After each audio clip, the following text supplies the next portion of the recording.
Hey everybody, how you doing? And welcome to episode number 127 of the John Riley Project. Today is Friday, April 17th, 2020. Man, these days, they all kind of blend together. Fridays, Sundays, Tuesdays, you get them all mixed up. But anyways, this is a podcast all about life, liberty, pursuit of happiness, and we're going to talk about bunch of things. I'm going to kind of get into these shelter-in-place protests that are going on. Want to give you some updates on some of these stimulus packages that are being handed out, and want to get into the Angels program that's going on here in Poway. Hopefully we'll have enough time to get to that as well. Angels Will Help. That's a new program here. So, man, there's just a lot going on. So, just want to kick it off by saying, when is this going to end? I mean, we don't really know when this is going to end. You tend to get cues from different people and places, and sometimes politicians will hint at things. My daughter works for a large financial services company, and they are in shelter in place, and their shelter in place for their employees has been extended now through June 1st. It's a really large financial company, so they're very much in touch with what's going on around the world. So we know that we're going to probably be in this stay-at-home situation through at least the end of May, I think, for most of us, and probably a lot longer. And that's why, there's just been like these protests that are going on, and which I'm going to get into in a minute. But man, this is just a crazy time. I mean, I think we're all going through it. We're trying to figure it out. But, speaking of figuring things out, I want to get into these two stimulus programs. And I told you before that I'm going down the path of trying to get it organized for my small business. The Paycheck Protection Program, the SBA has their Economic Injury Loan Program. So I know that for individuals, many of you have already received a $1,200 payment. Some people are getting checks. Other people found a deposit directly into their checking account. So if you got that, good for you. But clearly that's very little. And, $1,200, I mean, in California that'll last you a few days. I mean, it certainly won't be able to pay your rent for most of us. So I'm going down a different path. I mean, on an individual basis, I'm ineligible. But from a business perspective, I own a small business.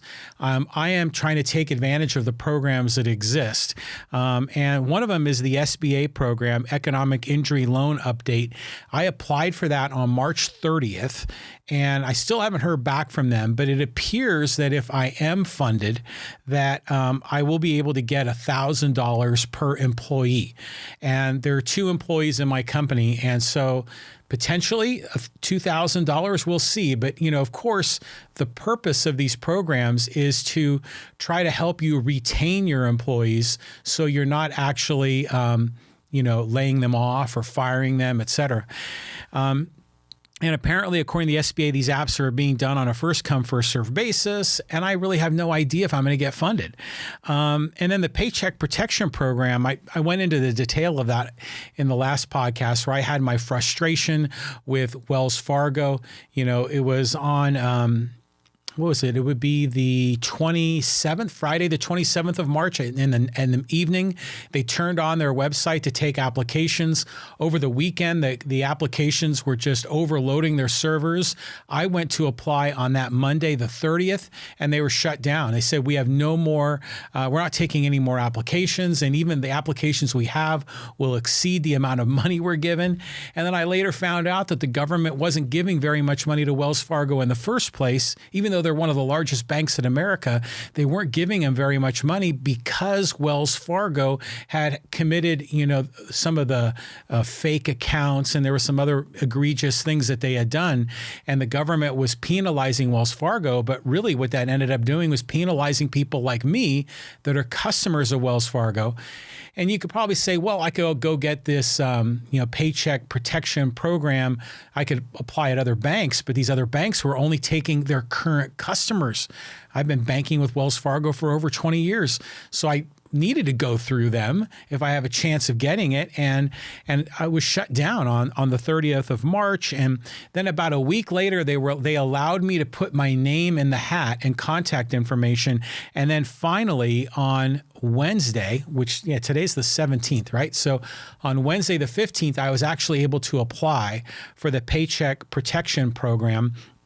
And it looks like that will be worth about 2.5 months of salary. Again, I had to put in all of my financial data for my business, my revenue, all my payroll numbers. That's what they were really interested in, going back from January 31st backwards a full year. So went through that, jumped through all the hoops, got everything submitted, and now I'm just going to wait. But now, again, we're hearing more reports that they're running out of money. And, there's this big battle about, where's the money going to come from? The money has been spent. And it's amazing because and I've commented on this, the large corporations, they're getting huge money and the lobbyists are involved there. That's where, President Trump has got his $500 billion slush fund. He can pick winners and losers. Other large companies are going to see huge bailouts. But for little guys like us, we have to scrap and claw and try to figure out how this is all working. And so, so now these programs are running out of money. So I have my 2 applications in and there's no guarantee I'm going to see anything, so that's hard, for a small business. And I'm struggling to get through this. I've lost business as a result of this. Now, thankfully, my business hasn't been shut down by the government. I'm still able to service many of my clients, but I've already seen some of my projects get postponed, delayed, in some cases flat out cut. So I'm feeling it as well. But anyways, this article from Reuters, I want to read it to you. And it says, and this is interesting how it all gets so politicized. So its title is Republicans Warn that the Coronavirus Aid is Running Out of Cash. Democrats favor the $250 billion infusion, but I guess this is for additional money. This is the second trough of it, but want broader legislation that would ensure Paycheck Protection Program, PPP, financing for minority-owned and rural businesses and add assistance for hospitals and state and local governments and the poor. Republicans oppose the Democratic measure because the Republicans just say, why are you putting on these conditions? It should just be available to everybody, to all businesses. And this quote from Pelosi, from the Speaker of the House, we cannot accept Leader McConnell's proposals that would only perpetuate the flaws that are threatening the survival of the most vulnerable businesses and would do nothing to aid desperate hospitals and state and local governments, she said in a letter to Democratic lawmakers. Pelosi, the top Democrat in the House of Representatives, also called on the Federal Reserve to allow nonprofit groups, including colleges and universities, access to a lending facility intended to help businesses cope with the coronavirus outbreak. She said larger institutions, including those that serve minorities, are being excluded from the Fed's $600 billion Main Street lending facility. So, okay, how do you break all this down? First of all, if they're going to offer a kind of a stimulus or actually a bailout to businesses, it should be for all businesses. And yeah, we can go through and jump through hoops and show the numbers, and based on those numbers, then they can determine how much we're eligible for. I get it. Obviously, businesses should not be excluded because they're nonprofits or because they're minority owned or whatever. I mean, clearly. But it's interesting how this all becomes politicized, where people are trying to help the most vulnerable. Well, yeah, sure, we do need to help the most vulnerable, but not at the expense of everybody else. Instead, all the businesses should be treated the same, rather than trying to lift up some and not others. And that's the thing that I'm going through, where my business, who knows if I'm going to see any of this, but I've got to play the game. I don't agree with these proposals. I don't agree with this massive bailout, these huge handouts, but I would be foolish not to get in line. I mean, after all, they take my money every paycheck, every April 15th, I'm paying through the nose for these taxes. So I have to, it's in my own rational self-interest to take advantage of this, but I have no idea if I'm going to make it, if I don't know if I'm going to be able to get any of this cash that's coming because they're already running out. Even though I applied really the next business day when it became available on Wells Fargo. So the whole thing is crazy. So I'm still going through this. I'm going to continue to give you updates to let you know, because I'm sure many of you that are employees of companies, you know if you're going to get a $1,200 check or not. But maybe you don't know what some small businesses are going through and what it's like for the programs that are available to them and whether or not they'll qualify. But I'm pretty much one of the smallest small businesses. I mean, myself and one other employee. That's it. So we'll see how this all sorts out. Hey, want to give a shout out to our sponsor, PowayStore.com. Why don't you swing on out there? They just developed this new T-shirt celebrating Twin Peaks. The Twin Peaks, I guess you call it a mountain in Poway. So got a great T-shirt design that's been built there.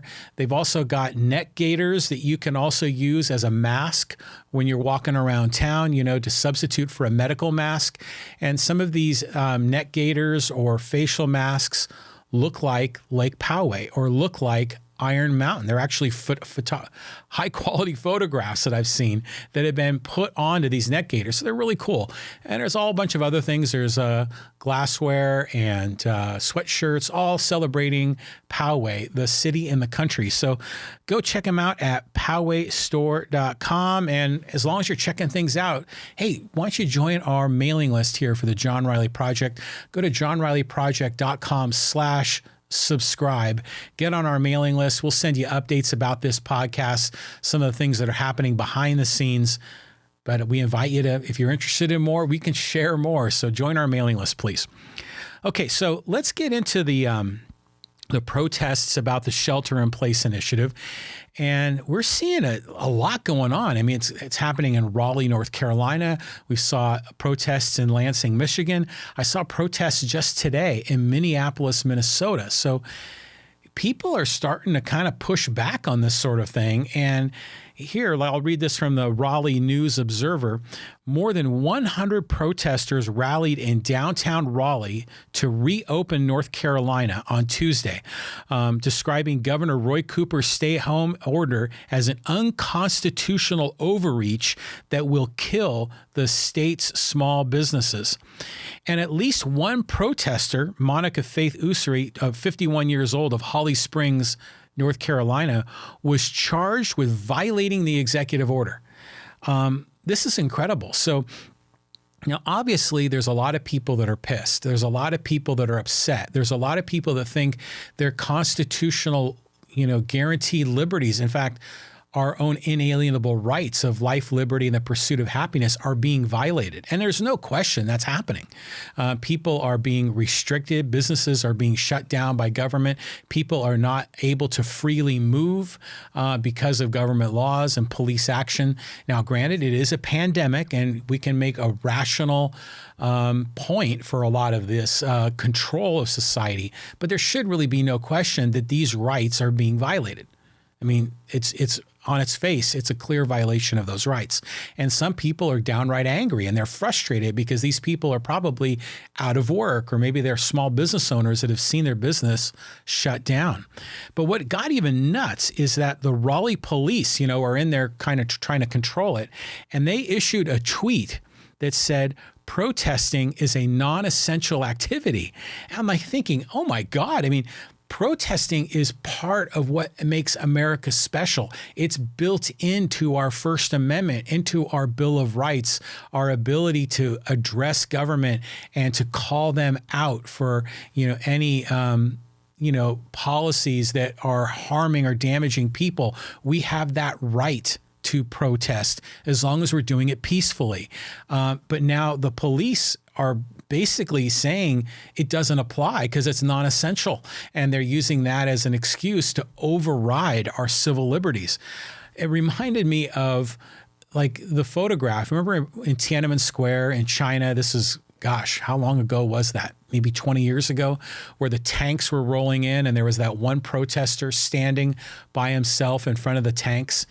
It's kind of reminds you of that. I mean, to agree, that's an extreme example, but to say that protesting is non-essential is just mind-blowing coming from a government official. And it's not just one guy randomly saying it.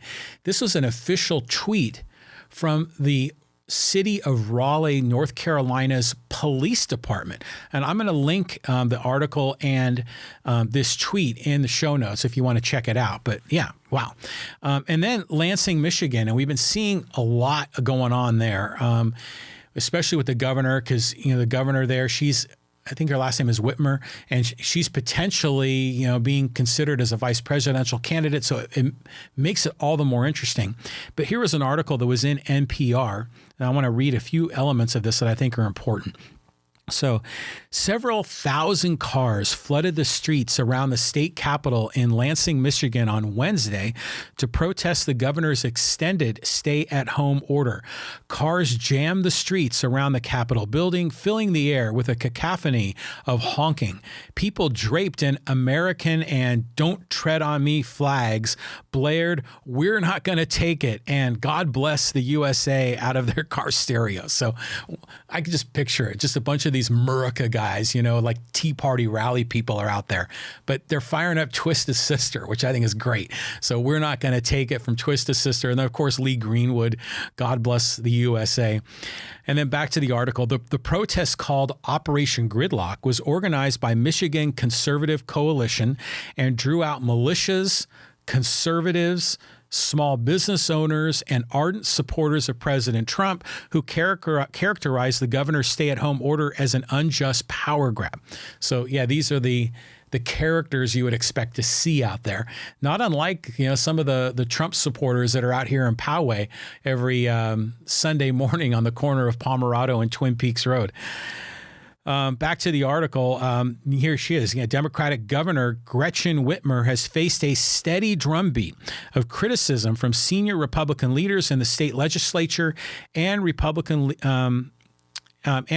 members of Michigan's congressional delegation after extending her original order last week. And she's not only getting protests from the Republican congressional delegation, but also from independent Congressman Justin Amash, who we love talking about here on the John Riley Project.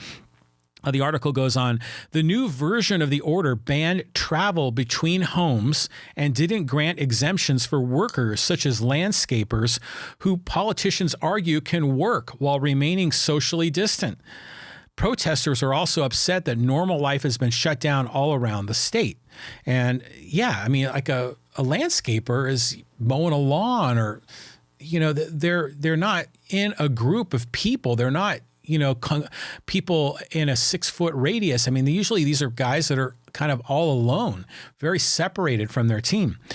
And then as of Monday, more than a quarter of the state's workforce has filed for unemployment benefits. A quarter of the workers in Michigan. That's just amazing. And just recently, another 4 million filed for unemployment. Last I checked, it was 16 million in the United States filed for unemployment benefits in the first 3 weeks. And then last week, another 4 million. So we're up to like 20 million. So that works out to maybe 15 to 20% unemployment rate, which is just mind blowing. The Great Depression, I think, was about 25%. And then that's what they're experiencing in Michigan. A quarter of the state's workforce has filed for unemployment benefits. So, wow.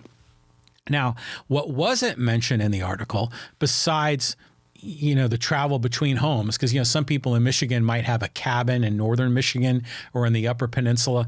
They can't travel from one home to the other.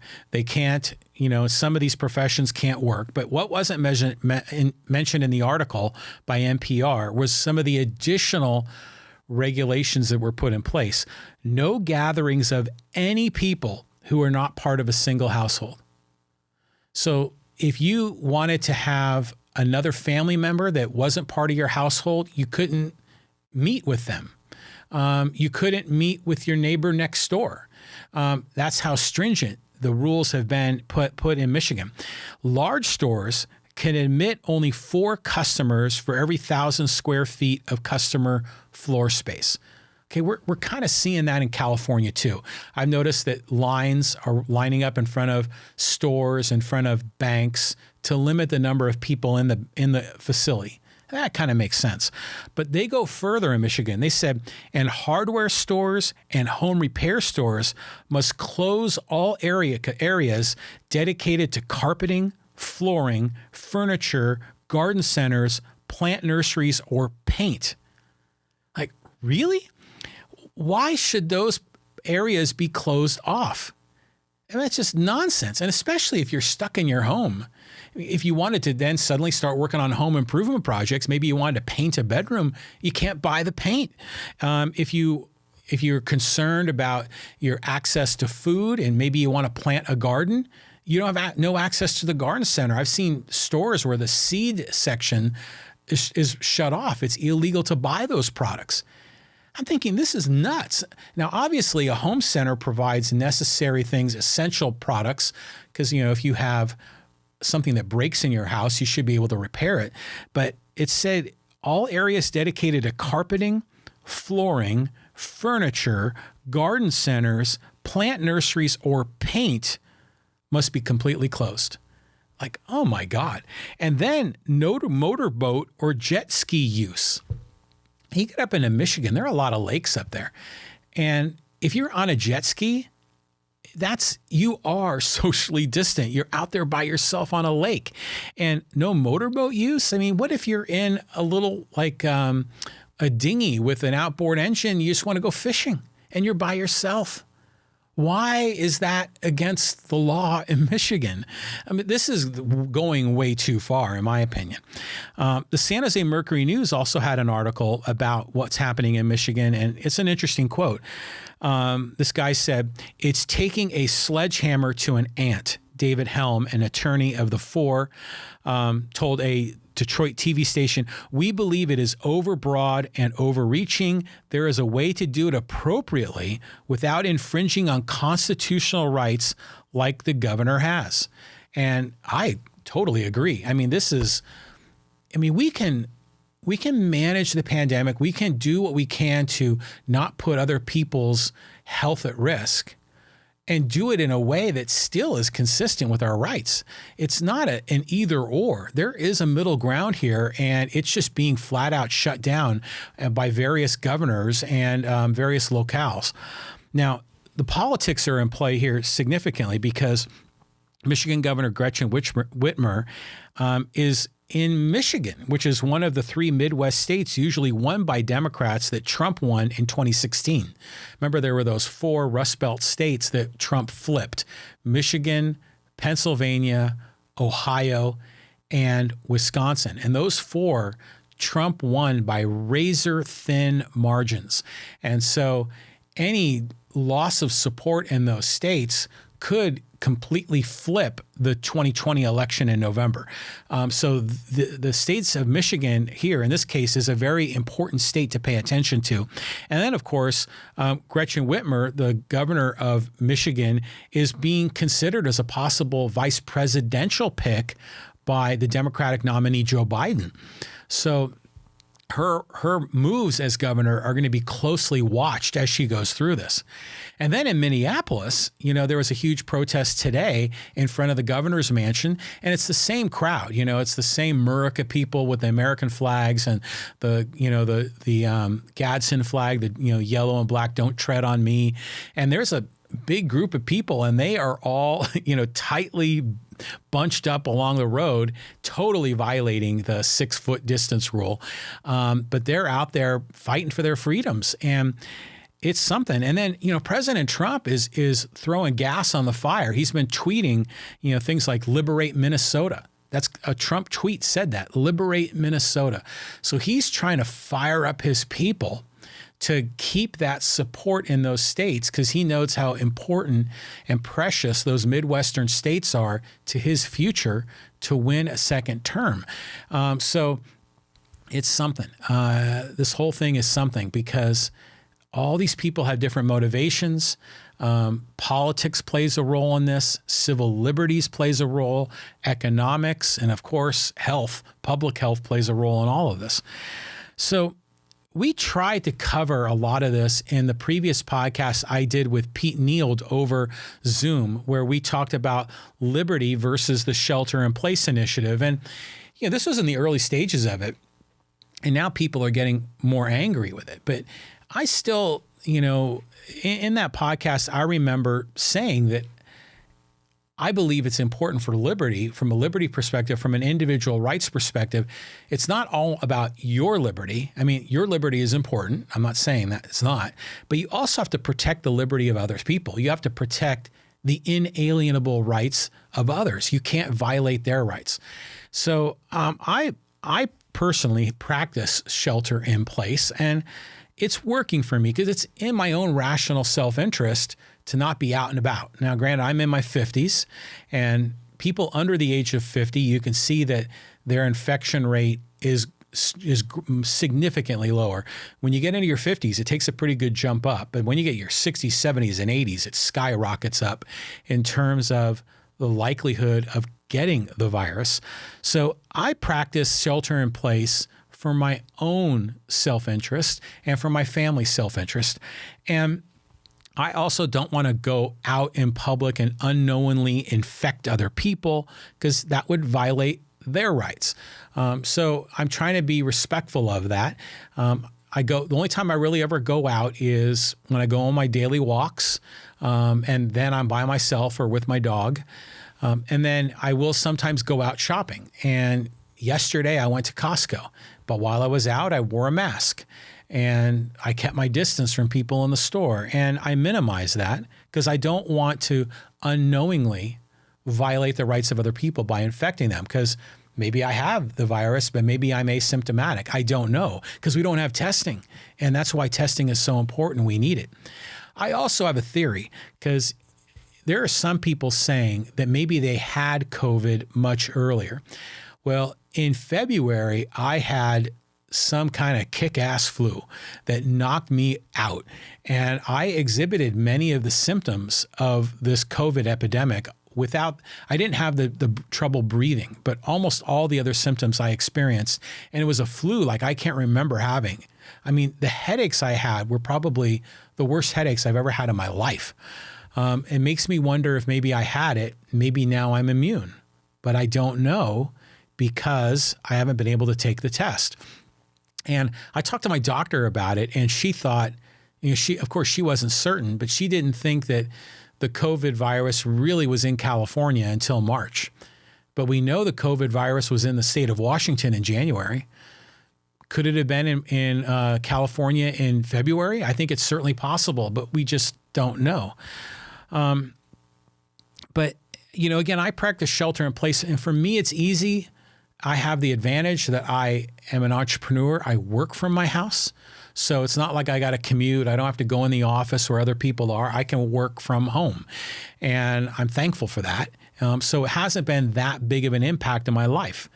Some people have joked, like, for those of us that work from home, it's like shelter in place. It's just like same day, different story. Not exactly true, but there's a little bit of truth to that. So I'm personally happy to voluntarily participate in helping flatten the curve. And like I said in that previous podcast, I'm doing it for my own selfish interests, but I'm also doing it to protect the rights of other people around me. But it makes you wonder, is flattening the curve really the objective any longer? That's what the politicians said from the very beginning, is that we needed to flatten the curve so that our hospitals aren't overwhelmed. And because if we let it spike, there'll be far more death, far more of an overwhelming of the healthcare system. But now it seems like maybe they've moved the goalposts. Is flattening the curve really the goal? It seems like we have been flattening the curve. And certainly in California, doing a lot better at it than in other states. And different areas in California have been doing better. And we're even seeing the data here in San Diego County. Different cities and different zip codes are doing better than others. But now, what is the objective? I don't know if they've been really clear on that. In the beginning, it was definitely flatten the curve.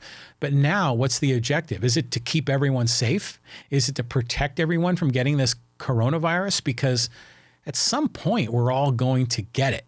The question is by flattening the curve, it just extends the time that it's going to take for all of us to get it. And then part of the rationale is that, they don't want the hospitals to be overwhelmed. And definitely in New York City, hospitals are overwhelmed. But here at Kaiser Permanente in San Diego County, the hospital there built this big tent in the parking lot. And to the best of my knowledge, I don't think that's really being used much at all. Palomar Hospital in Escondido had cleared space for COVID patients, had denied elective surgeries. And then suddenly now they have no work to do, and they laid off a whole bunch of nurses and other healthcare professionals. So it's making me wonder, well, we're flattening the curve, but maybe are we getting too aggressive to the point where the risk of overwhelming our healthcare system isn't really even in play any longer? I mean, I don't know this data. I don't know all of the information, but it just makes me wonder, what exactly is the objective right now? Now, at some point, I've always said, at some point, people will begin to outright defy the orders.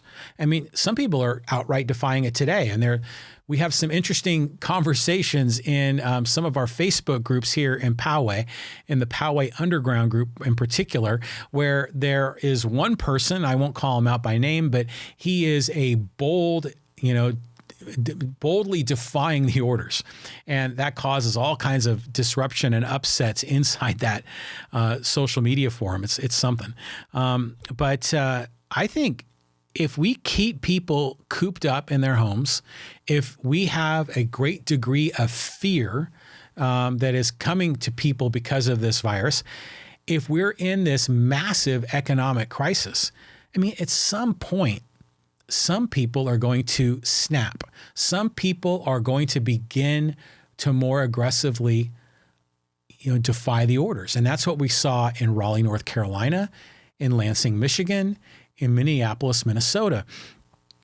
I mean, because what's happening is that in some cases, they're going too far. I mean, in Encinitas, there are people that are parked in their car, that are parked not in a parking lot that's been closed down, but parked near the beach, just there to watch the sunset. And the police are coming and writing citations, giving them tickets, a fine they have to pay. That's just crazy. Now, some people are saying that all of this is necessary. We have to clamp down on people's rights because, we have to control this epidemic, but they throw out all of our civil liberties in the process. Some people think, well, this is where the 10th Amendment applies, where it's up to the states and the people to make their own rules. But the 10th Amendment says that that's only for items that are outside the scope of the federal charter that's outlined in the Constitution. Well, the First Amendment is still in the Constitution. Our right to freely assemble is still in the Constitution. So what's the solution? This isn't easy. There's no obvious answer. But sometimes it's being framed where it's a false choice. It's like on one hand, people are saying, you want people to die so you can open up the economy. You want them to die, so this heavy moral, sort of upper hand knocking people down. You want people to die so you can have Wall Street come back, so big corporations can go back in business, and you want them to die. And then there's people on the other end that are saying, you want the economy to die so you can save all these people. And so again, it's a moral argument. It's being presented as either or. And I think that's a false choice because I think there is a middle ground. Now, one place to keep an eye on is Sweden. And we always hear about our progressive friends always hearken to Sweden as a culture, a society, a political structure that we should all embrace. But what are they doing with this COVID-19 outbreak? They're not having the heavy-handed approach that we see here in the United States. They're doing something very different. They're isolating old people and then letting younger people develop a herd immunity, which is interesting. Now, I don't understand the full science of that, but what they're trying to do is allow young people to get it. And then as they get the virus, they begin to develop immunity. And as more and more people in the herd develop immunity, it ends up protecting larger groups of people. And the older people are the ones that are truly at risk, so they are isolated from this. So keep an eye on Sweden and see what their hospitalization rates and death rates are per capita compared to the United States. There's also another approach that we could, if we could find out who actually has the virus, whether they are symptomatic or asymptomatic, we could quarantine them. And that would still be consistent within our inalienable rights of life, liberty, and the pursuit of happiness, because if they are infected, they have the ability to be infecting other people. Just like a person with a gun could be shooting a gun at others and potentially harming, a person that has the virus has the ability to be infecting others. Those are the people that need to be controlled and quarantined for a period of time, but everyone else could be free to live their life. That's another approach that could be considered.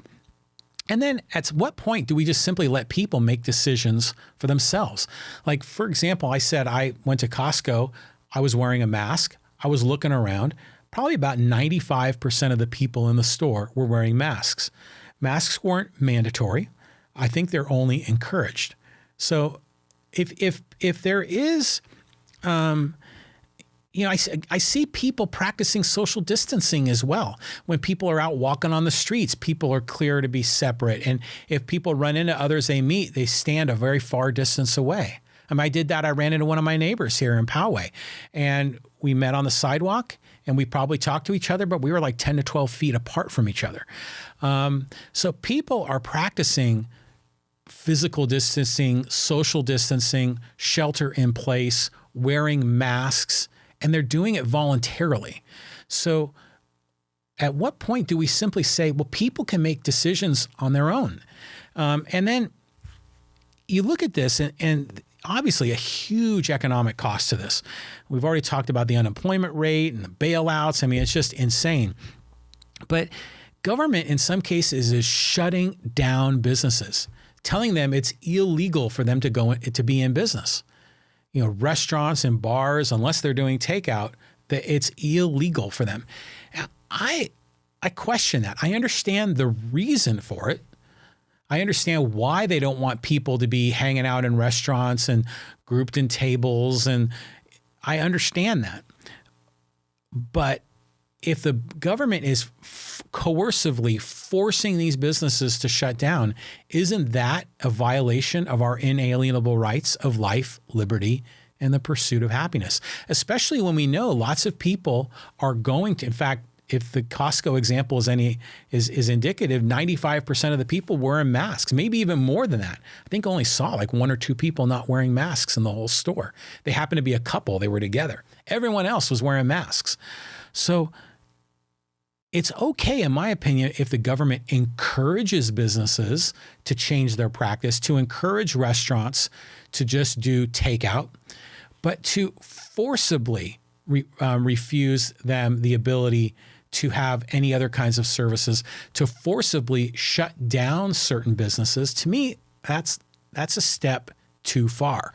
And I'm all about encouraging entrepreneurism and obviously safe entrepreneurism, but it's hard for a person like me that wants to encourage liberty, encourage free market, free enterprise, to at the same time see government actively shutting it down. Those two don't go together, and it really raises the hair up on the back of my neck. Government shouldn't be arresting people or citing people as well. If a police officer sees a couple watching a sunset at the beach in their car, then they shouldn't be given a citation. The police officer should tell them, would you please move along? Would you please go home? If he sees a group of people on the beach, he shouldn't be arresting them or giving them citations. He should be asking them to go their separate ways and using good leadership, but peaceful leadership, not leadership that is going to be heavy-handed, that's going to be draconian. So I think government has a role to play in this, no doubt. Obviously, if people are infected, they need to be quarantined if we know that, so that they don't infect others. But if people are not infected, they really shouldn't be having their rights diminished like this. So to me, people are so worried about the economy and how damaging that is. To me, the higher concern is the violation of our inalienable rights of life, liberty, and the pursuit of happiness, which is what this podcast, by the way, is all about. And we're seeing that those rights being shut down. So if the government uses the bully pulpit to lead, I think that's great. If they are showing people the best way to conduct themselves, but not doing it in that draconian, heavy-handed fashion, I think it's fantastic. Educate people, encourage people to behave in a way that is respectful to those around them. And if others are actively damaging people, then definitely there's a role for government to play to shut that down. But if people aren't actively damaging others, government can play a role, but can do it with a much softer touch than what we're seeing. Now, the question I wonder about is when these are eventually lifted, when these ordinances are lifted, when the shelter in place goes away, do you think all of our rights and freedoms will be fully restored? See, I kind of doubt it. I think each time these kinds of things happen, our liberties diminish. And we saw it after 9/11. After 9/11, now look at all the hoops we have to jump through just to go on an airplane. We go through the TSA line. I mean, to me, TSA is an outright violation of your Fourth Amendment rights. It's an illegal search and seizure. There is no warrant. There is no probable cause, yet we have government officials that are actively, making us run the gauntlet and are violating our physical person as we go through that. I think coming out of this COVID situation, we're going to see further diminishment of rights, further diminishment of civil liberties. And it's sad because there's been an ongoing erosion of a lot of our liberties. Free speech is under attack from both the left and the right. Religious freedom has been under attack. The right to keep and bear arms is constantly being challenged and being chipped away. Like I said, the Fourth Amendment rights of search and seizure constantly being attacked and chipped away. And the 10th Amendment, where it's interesting, some people are invoking the 10th Amendment as rationalization for these governors and these local officials to have heavy-handed approaches. But normally the 10th Amendment is just flat out ignored by the federal government, which is another civil liberty that we're seeing diminish. So I'm concerned. So I do wonder, again, what is the goal? It used to be flattening the curve, but I'm not so sure that's the primary objective now. I'm wondering. It's kind of like the Afghanistan war. What's the mission? What's the objective? That has been wholly undefined, and that's why we've been in that crazy war for 20 years. What is the mission or the objective now? Is it to continue to flatten the curve? Is it to keep everyone safe? I mean, what is the objective? Now, obviously, scientists are going to do science. Scientists are going to be able to tell us when the situation is safer, but it's still not going to be absolute. It's still a judgment call because as we go down the backside of that slope, of that flattening of the curve, how far down the backside of that slope do we begin opening up the rest of our economy? And even if we get the slope all the way back down to zero, are they going to open up the rest of the economy? Because many people think it's going to come back again in the fall, coronavirus, and it's going to be even heavier. So I don't know. But what I do know is that it is unquestioned that our Bill of Rights, our civil liberties, our inalienable rights of life, liberty, and the pursuit of happiness are being outright violated. It's almost like they're being dismissed because of this pandemic, and most people are not fighting back. Now, we got some of these right-wingers that are protesting in some various cities. I think we're going to see more people protesting as this continues, but we'll see. And I do think there is a middle ground here. It's not you want people to die to save the economy versus you want the economy to die to save people. There is a way to protect people's rights while at the same time allowing regular life to kind of begin to come back and allowing our economy to come back. So I invite all kinds of your comments. Follow us on social media. John Riley Project Facebook group is always a fun place to visit. Lots of conversation there. I'm always active on Twitter. I even set up, by the way, I just did this for my last podcast, and I'll share this again. I set up a complaints page. So if you don't like what I'm talking about, I set up a complaints page. Go to johnrileyproject.com/complaints. And there you can fill out a form and you tell me that I'm wrong. Tell me that I'm full of you know what. And if you got a pretty good one, I'll read it in my next podcast. So let me know.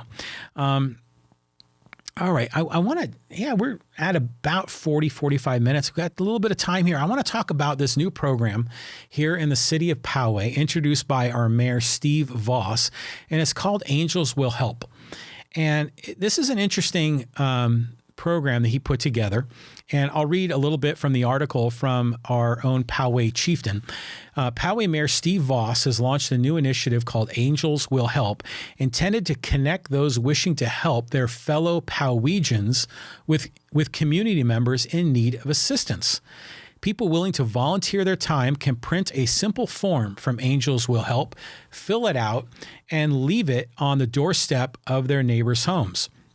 Those receiving a form can decide if they want to take up this offer for assistance. So this is great. So this is basically, there are people that are older, people that are at risk, maybe people that have diminished immune systems that are scared, worried about going out in public, want to stay safe at home. They could use some help, and maybe they don't know who to call or what to do. So this Angels Will Help is a really simple thing that Mayor Vaus put together that is a flyer. People can leave it on a person's doorstep, and volunteers can offer their services for tasks like picking up groceries and mail, running errands, making daily check-in calls to their vulnerable neighbors who might not be able to break quarantine due to their age or health issues. There's a lot of people that are saying, how can I help? What can I do in our community to help? This is a way. This is a way that people that are offering to help can connect with people that potentially may need help. There are other programs that are available to people in these crises but sometimes people don't know about these other programs. But if you had a flyer on your welcome mat in front of your home that a neighbor left that said, hey, if you need someone to go to the grocery store, call me and I'll go do it for you. So I think this is a really great program that Mayor Vaus put together. It's voluntary. It's not funded by the city. It's a really simple thing at angelswillhelp.com. It's just people helping people. Now, let's also be real. Mayor Vaus is running for supervisor for the county of San Diego here in District 2. Now, he's got his own personal motivations. He's trying to get his message out. And if you see the flyer, it's, not sponsored by, I think, Mayor Vaus for county supervisor. So his campaign, it's part of his campaign to help get his message out. Doesn't surprise me. I mean, obviously, he has his own motivation to win election in November. This is a way to not only get his name out, but get his name out with a program where people are helping people. And again, it's a really simple thing. It's just a website and a form, and people can voluntarily print the form and hand it out to their neighbors. So, he has his own motivation, but so what? You have your own motivations in life, and I have my own motivations in life. But in the end, this is just a way to connect people in need with people that are willing to help. So it's a campaign initiative, and Mayor Vaus himself, he's a promoter, and it's kind of built into his DNA. So this is all consistent with that. I give it big thumbs up. So Mayor Vaus, good for you with Angels Will Help. I give you a great support for that. So like I said, follow me on social media, John Riley Project Facebook page. I'll post it there. This episode I post there. I post it on YouTube. There you can check the comments. And I had some great conversations with one of our listeners about my post office privatization podcast that we did earlier this week. So wonderful conversations with listeners.